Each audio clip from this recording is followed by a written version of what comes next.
Welcome back. You really thought Tiffany Henyard was going to stop trending just because she's no longer the mayor of Dolton, Illinois? Not a chance. Tiffany is still popping up in headlines. And of course, it's never for the right reasons. We already know she lost her spot as Dolton's mayor. And yep, she's no longer the Thornton Township supervisor either. And yes, she's still under a full-blown federal investigation. For the last few months, she's technically been unemployed, from pulling in over $300,000 a year to earning absolutely nothing. No salary, no office, no clout, just flat broke. But if there's one thing we've learned about Tiffany, it's that she never stays down for long.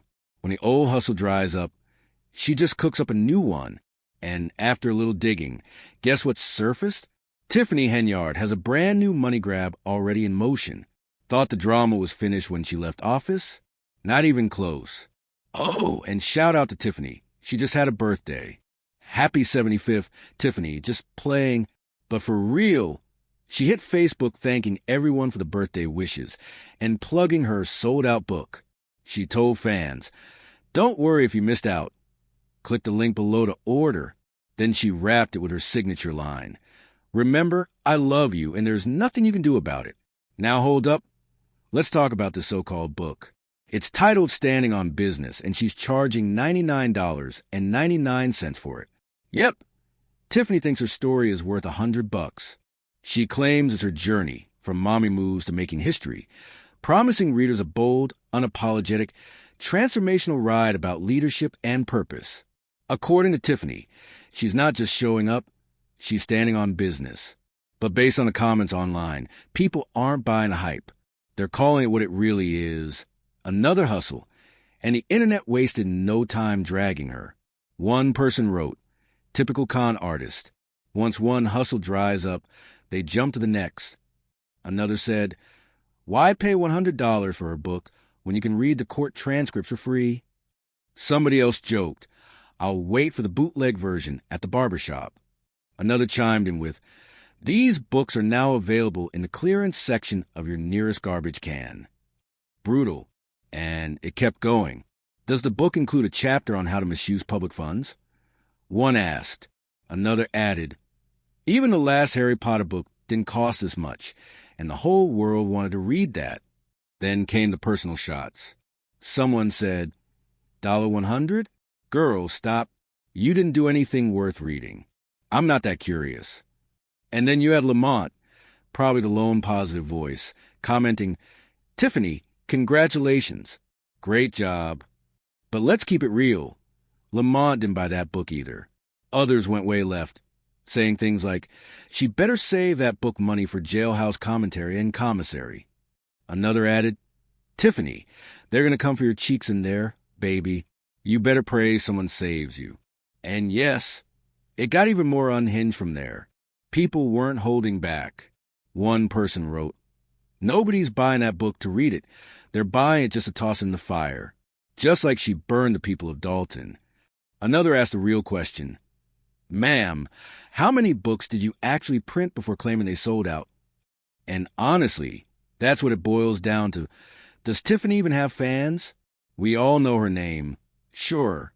But how many people are truly riding for her? Or is this just Tiffany trying to manufacture hype for herself yet again? Let's keep it 100. This is a money grab.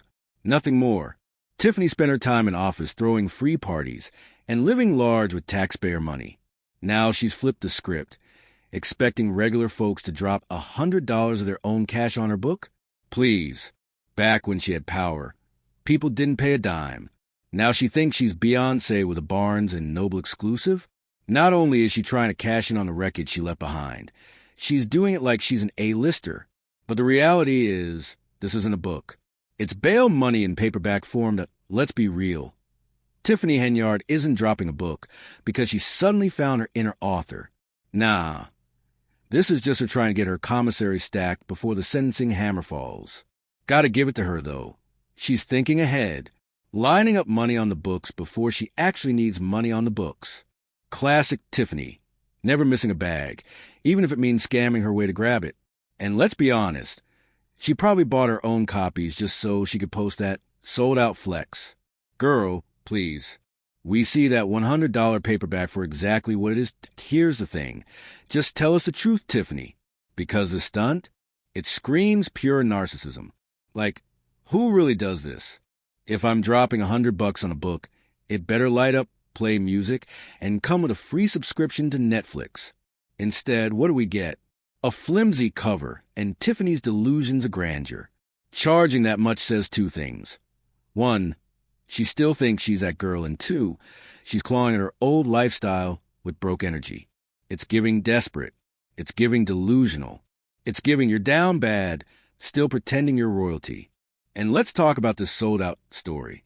Based on those Facebook comments, maybe 3 people actually bought the book, and even that feels generous.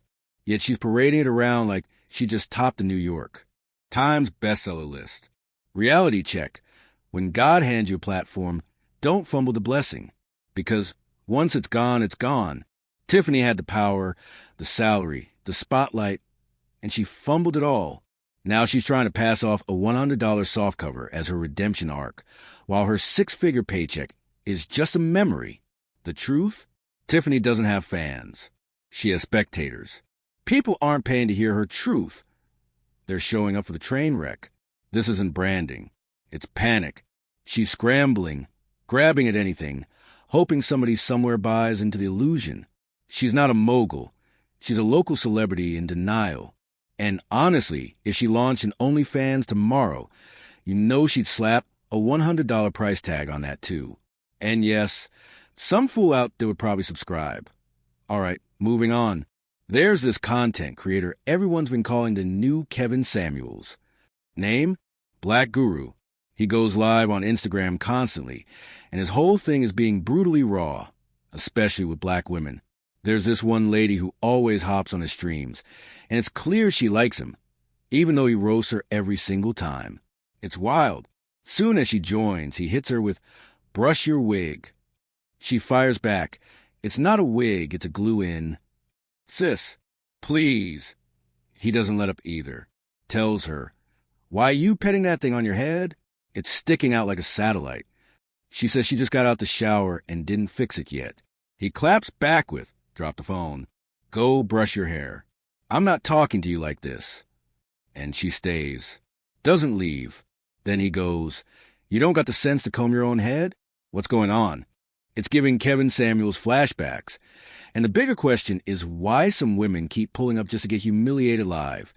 The truth is, some people just love the attention, even if it means getting roasted in front of thousands.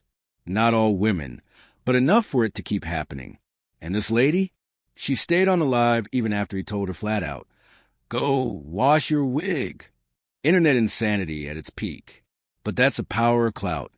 People will sit through anything just to be seen. Anyway, next topic. Fellas, let's talk. Ever had to line yourself up? Yeah, you know what I mean. No girl, no date, just you and your right hand. Don't act brand new. Somebody once asked me, when's the first time you got caught? Man, I lost count. From like 94 to 09, I had a few incidents. But one thing I can proudly say, never got caught by Grandma. This dude, though, he wasn't so lucky. Grandma walked right in mid-session. Door unlocked. No shame. No sheets. Just vibes. And what did she say? "It smelled like something died in here. Get up and clean this room." She flamed him so bad. Said he was nasty. Out here clapping air and stanking up the whole house. Bro couldn't live that down if he tried. So let's recap. Tiffany Henyard is out here pushing a $100 scam book that nobody asked for. Black Guru is roasting women on Instagram Live, and they're still lining up for it. And some poor dude just got caught mid-solo mission by Grandma. So, who's taking home today's Dusty Award? Drum roll, please. And the winner is Tiffany Henyard. And it wasn't even close. You're out here pushing a $100 paperback on Amazon, acting like you're still a boss, when really it's just your last-ditch effort to scrape together rent money. You got no other monetizable skills, except maybe launching an OnlyFans. And when you finally do, who knows, I might subscribe. Just kidding. Maybe. But facts are facts. It's over, Tiffany. The jig is up. Throw the dust on her. It's a wrap. That's my time. Hit that subscribe button. Tap the bell. And stay locked in, because more chaos is always on the way.